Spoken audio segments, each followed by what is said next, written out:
Olá galera, como vai? Tudo bem? Eu espero que sim.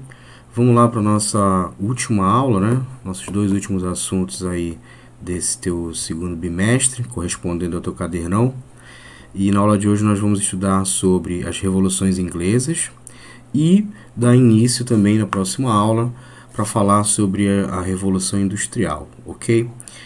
Bom, para falar de Revolução Inglesa, a gente precisa entender, sobretudo, gente, que esse é um fenômeno histórico que está envolvido dentro do que a gente chama de revoluções burguesas, perfeito?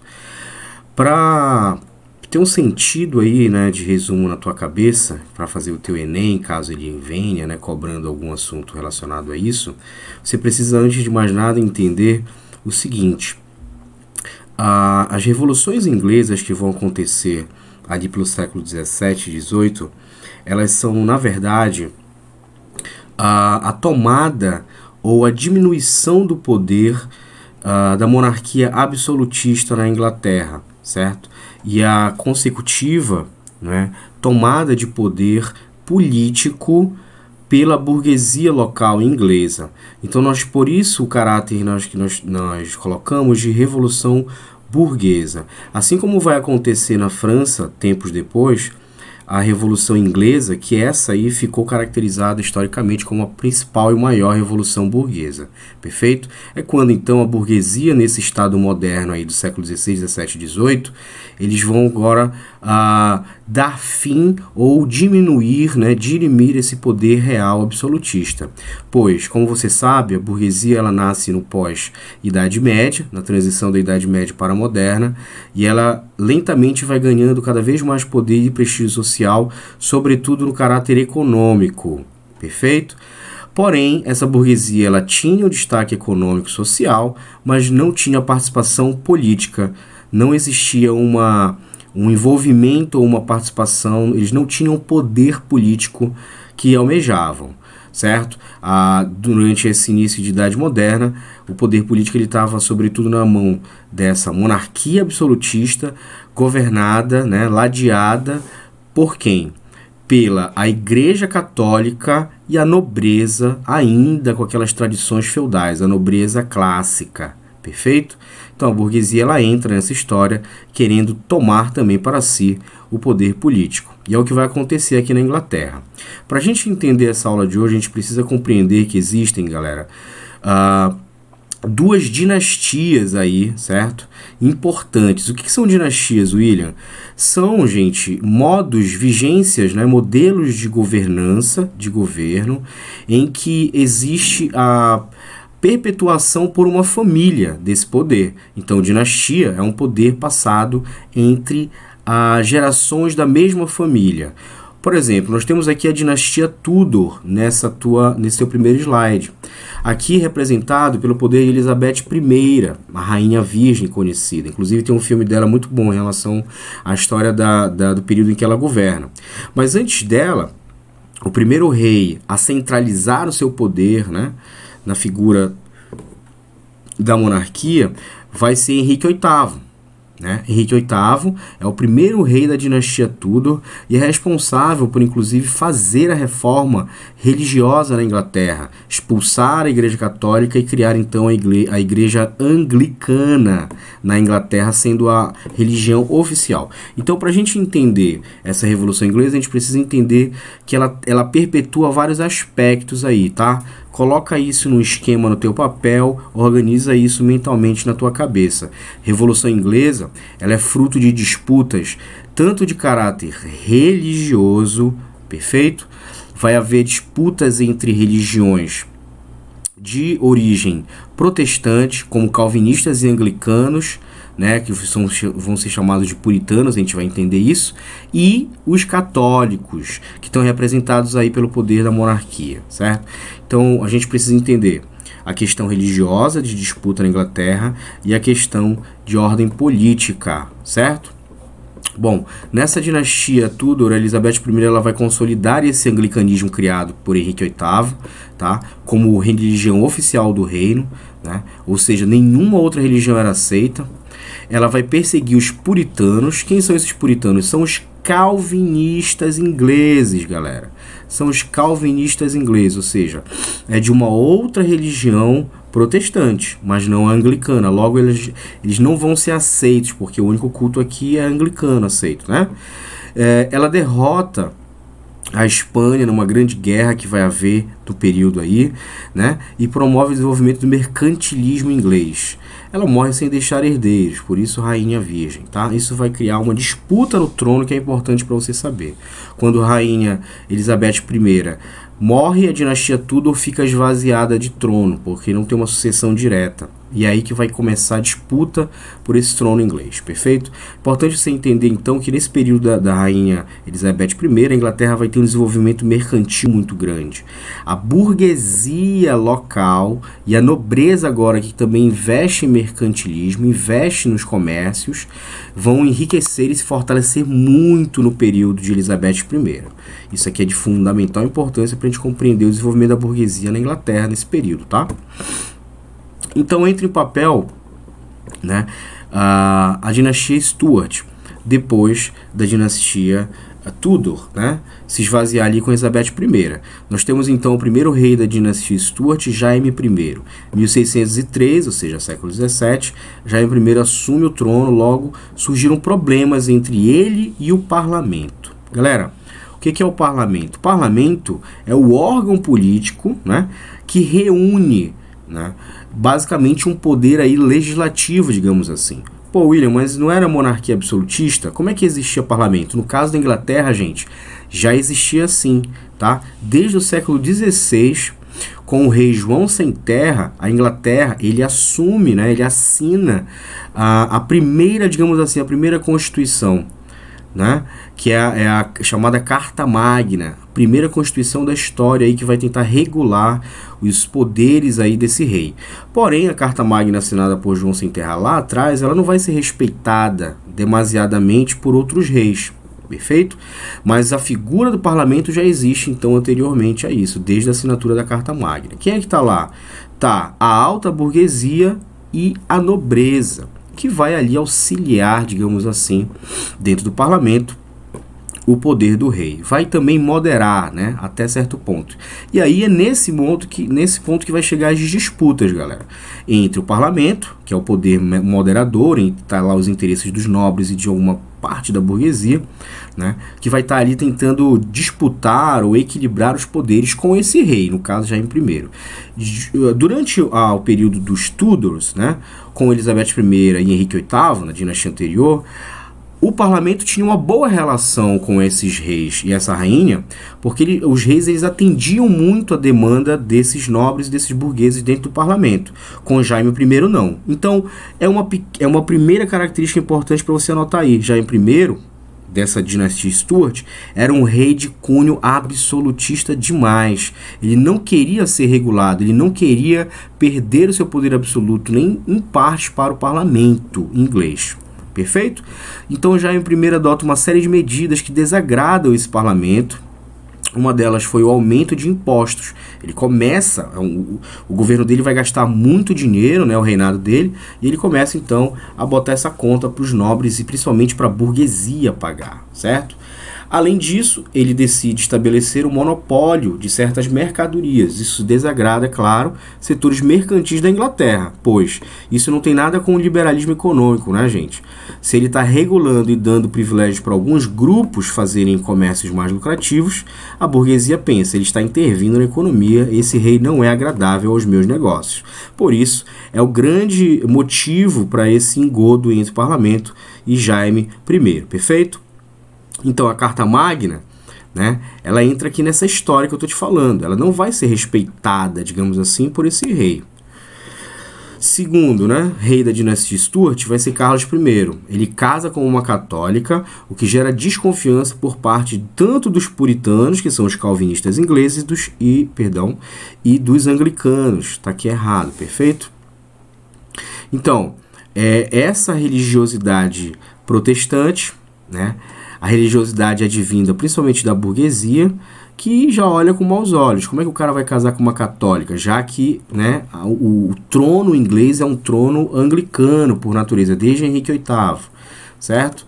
Então ele acreditava, para você ter uma ideia, no direito divino dos reis e achou que podia governar de acordo com a sua consciência. O que vai dar nisso? Ele vai fechar o parlamento. Então, gente, claramente Carlos I ele é mais absolutista ainda do que Jaime I. Então a gente tem na tua cabeça aí, organiza que os Stuart, essa dinastia Stuart na Inglaterra, é uma dinastia conservadora, tá? É uma dinastia que quer retroceder, quer trazer novamente para a Inglaterra o absolutismo monárquico, diminuindo o poder, né, a participação política do parlamento inglês. Por isso, vai entrar numa crise política aqui, que é o fechamento do parlamento. Ele vai instituir o imposto Cheap Money, que é o imposto contra a pirataria. Isso significa o que, William? Que vai diminuir os lucros desses comerciantes, dessa burguesia local, tá? E, para te ver como ele é bem conservador, ele vai restabelecer certos tributos feudais que haviam sido extinguidos, né, já há algum tempo. Ele vai ser protagonista, então, da importante Revolução Puritana de 1644, que é a nossa primeira Revolução Inglesa, ou a nossa primeira revolução de caráter burguês na Inglaterra. Nós teremos duas. Então, por isso que a gente não pode chamar de Revolução Inglesa, meu aluno, minha aluna. A gente tem que chamar de Revoluções Inglesas. Perfeito? Primeira delas, Revolução Puritana. Quem vai ser o algoz aí que vai desencadear essa revolução? Carlos I, tranquilo? Isso aqui parece meio história de novela, é o irmão de não sei quem, do pai de não sei quem, que é uma confusão, mas no final você precisa entender as estruturas do que está acontecendo aqui, certo? A Revolução Puritana, então, nós temos aí como dois sujeitos históricos importantes para você lembrar, Carlos I, certo? Que é esse rei aí, Stuart, né, da dinastia Stuart, que vai ser apoiado, gente, pelos cavaleiros. Quem são esses caras? É a nobreza da Inglaterra, que é a nobreza dona de terras desde a Idade Média, ou seja, uma nobreza conservadora. Fechou? Outro carinha aqui importante vai ser Oliver Cromwell, que vai liderar o exército, né, representado pelo parlamento inglês. Quem é que está do lado desse cara? Os puritanos, que são os partidários da burguesia. Ou seja, Oliver Cromwell vai ser o líder dessa burguesia, né, contra Carlos I. Vai ser inaugurado, então, gente, um período de guerra civil na Inglaterra, certo? A Revolução Puritana é uma guerra civil que vai se estabelecer entre setores conservadores e setores, digamos, reformistas, progressistas aí dessa Inglaterra, liderado pelo general Oliver Cromwell. E, gente, a gente está falando de um exército, de fato, montado, né, pela burguesia, pelo povo que vai dar seu apoio à burguesia, para a derrubada desse rei absolutista que quer tomar o poder novamente num caráter absolutista e apoiado pela nobreza. Tranquilo? Pois bem, nós temos aqui essa configuração, né? Nós temos a revolução tomando forma na Inglaterra, onde o rei vai entrar em conflito com o parlamento, e é uma guerra civil, como eu te falei. O parlamento ele vai ser representado pelo grande Oliver Cromwell. Serão formados, então, dois exércitos nessa guerra. Nós temos um lado os cavaleiros, né, que são os nobres, tradicionais cavaleiros nobres feudais, que vão apoiar o rei, e os cabeças redondas, chamados cabeças redondas, que eram membros da burguesia que faziam parte do parlamento.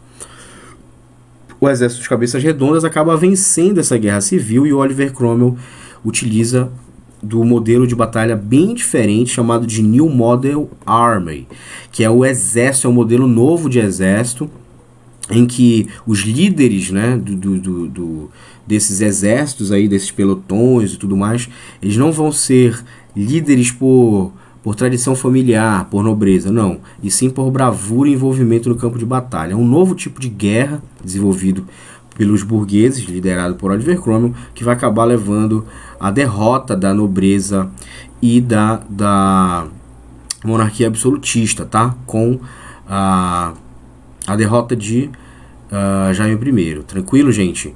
Então, olha só. Aqui nós temos a representação de um cabeça redonda. Por que eles eram chamados de cabeça redonda, né? Porque eles não usavam aquelas famosas perucas, tá, gente? Aquelas perucas tradicionais, enroladinhas lá dos nobres na Inglaterra. Os caras usavam cabelo normal, logo eles tinham a cabeça redonda. Isso não era sinônimo de prestígio na sociedade inglesa da época. Tranquilo? Pois bem, a gente já sabe então que na Revolução Puritana né? Puritano, porque a gente está ligado, está remetendo à religião puritana, dos puritanos ingleses, tá? Nós temos a participação de uma nobreza já, que é uma nobreza aburguesada, que a gente vai chamar de gentry, que é uma nobreza que não está mais presa aos valores, somente às riquezas da terra tradicional, né? Mas também participando de comércio, investimento em mercantilismo. Então é uma nobreza que se destaca da nobreza tradicional. Fica atento para isso, fica atenta para isso, tá? Pois bem, o resumo dessa guerra civil nós vamos ter de um lado o rei e os apoiadores dele e o outro o parlamento, já que o parlamento foi fechado, né, pelo rei. Os aliados nós temos a burguesia comercial, a nobreza feudal do norte e a igreja anglicana. E aqui nós temos os puritanos, a gentry, que eu te falei, e uma burguesia deserdada. O parlamento vence a guerra, o rei foi julgado, condenado à morte e decapitado. Ou seja, a primeira forma de guilhotina aí, né, de morte ao rei, acontece exatamente na Guerra Civil da Revolução Puritana na Inglaterra, comandado por Oliver Cromwell. Tranquilo, gente? Pois bem, Revolução Puritana, nós temos Carlos decapitado, a República, ou seja, isso aqui é importante, que já caiu em questão de prova. Após a Revolução Puritana, nós temos o fim daquela monarquia parlamentar e é inaugurada uma república. Perfeito? Oliver Cromwell recebe o título de Lord Protetor da Inglaterra, o Lord Protector, né? A ditadura de Cromwell. O que acontece, gente? É instaurada a república, são pedidas as eleições? Não. Cromwell recebe, se auto-intitula, na verdade, Lord Protetor da Inglaterra e começa, então, a administrar politicamente a Inglaterra numa figura ali meio que, sei lá, de um presidente, não presidente, uma mistura de presidente com rei, né? E aí que vai desencadear a tal ditadura de Cromwell. Cromwell, em vez de fazer o contrário, né, a atender às demandas daquele caráter revolucionário burguês, não. O que ele faz? Ele mantém fechado o parlamento. Por quê? Porque esse mesmo parlamento vai começar a criticar as medidas tomadas por ele. Lembrem-se, ele era o líder do parlamento que derrubou o rei, né? Institui os atos de navegação, isso aqui é fundamental, você anota aí, grifa aí, tá? Atos de navegação é algo importante que eu vou te explicar daqui a pouquinho, tá? E ele forma uma comunidade na Inglaterra, Escócia e na Irlanda, ou seja, a Grã-Bretanha hoje, né, caráter aí dessa estruturação feita por Oliver Cromwell após a Revolução Puritana, após a decapitação do último rei ali do período, certo? O ato de navegação, então, o que significava?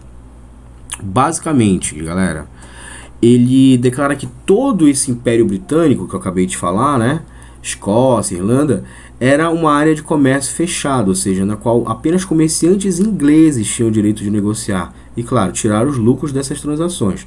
Então, qualquer navio que chegasse ou saísse, gente, da Inglaterra ou de algum outro país que fizesse parte desse Império Inglês, teria de ser de bandeira inglesa esse navio. Então, nenhuma outra nação poderia ancorar em qualquer porto inglês.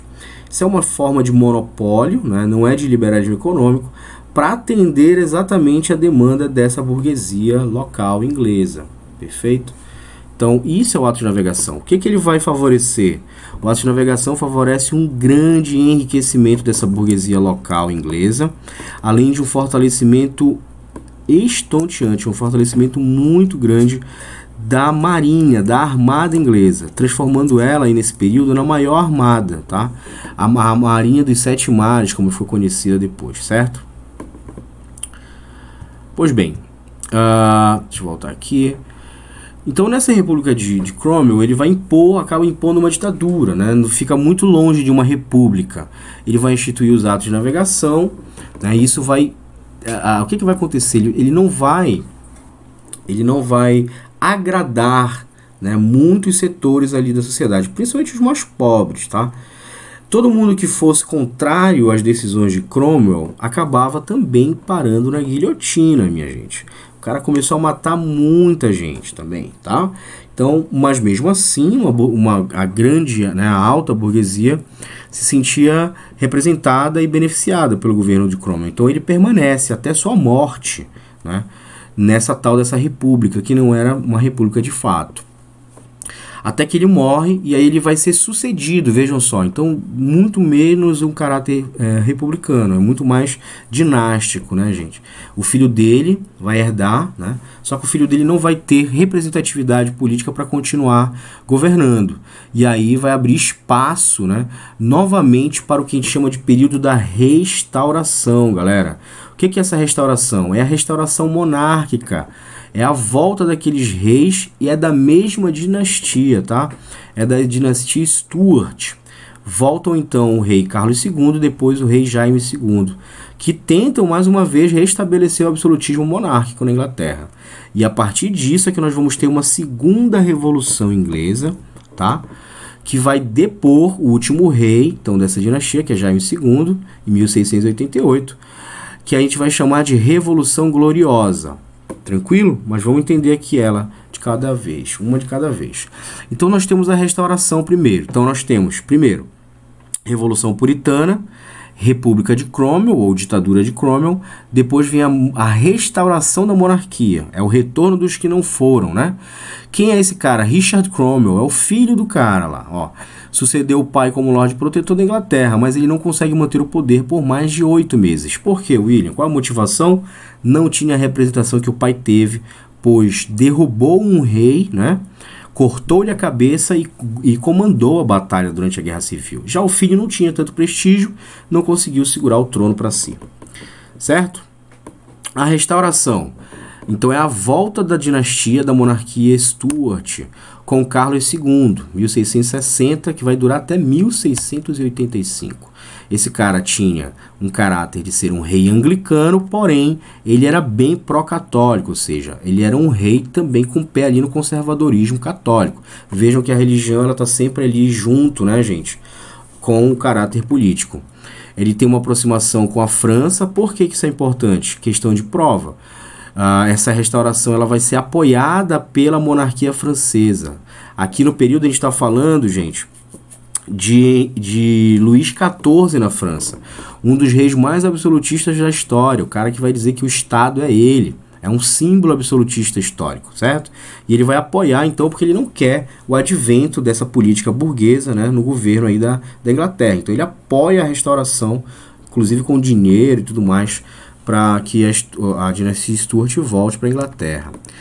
O parlamento, de novo, é fechado em 1683, de novo essa disputa, né?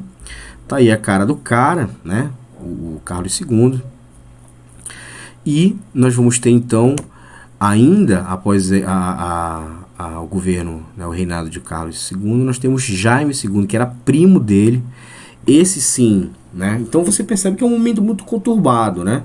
Esse cara, esse rei, ele era altamente católico, né? E mais uma vez vai tentar, né, restabelecer esse absolutismo na Inglaterra. Mais uma vez apoiado por Luís XIV, isso é de fundamental importância para vocês, tá bom? O parlamento, mais uma vez temeroso da restituição do catolicismo, oferece a coroa a Guilherme de Orange. Essa aqui é a sacada importante, tá? Esse aqui é o movimento que eu estou chamando de Revolução Gloriosa. Eles não vão entrar novamente em guerra, tá? Não vai haver uma guerra civil nessa segunda revolução. Por isso ela ganha o nome de Revolução Gloriosa, porque dizem, né, os historiadores e a nobreza na época, junto com a burguesia, se vangloriava de não terem derramado uma gota de sangue durante essa revolução. Eles fazem uma jogada política muito interessante, trazendo o rei da Holanda, Guilherme de Orange, que era casado com Maria Stuart, ou seja, tinha uma descendência, né, da família Stuart, pois era filha desse rei. Só que ela, né, casada com Guilherme de Orange, vem de uma coroa altamente progressista, não é mais tão absolutista. Por isso eles fazem essa política. Para quê? Para poder legitimar, né, o governo de Guilherme de Orange, já que era casado com alguém da família Stuart. Em troca, o parlamento, nesse jogo político, pedia sua liberdade total e a manutenção da igreja anglicana como religião oficial na Inglaterra. E é o que vai acontecer. Esse, gente, é o resultado da Revolução Gloriosa. A Revolução Gloriosa, então, derruba Jaime II numa jogada política e coloca Guilherme de Orange como rei da Inglaterra, botando fim, então, né, um capítulo final nessa escalada do governo absolutista na Inglaterra, da monarquia absolutista, inaugurando então a monarquia parlamentar. E é assim até hoje, minha gente.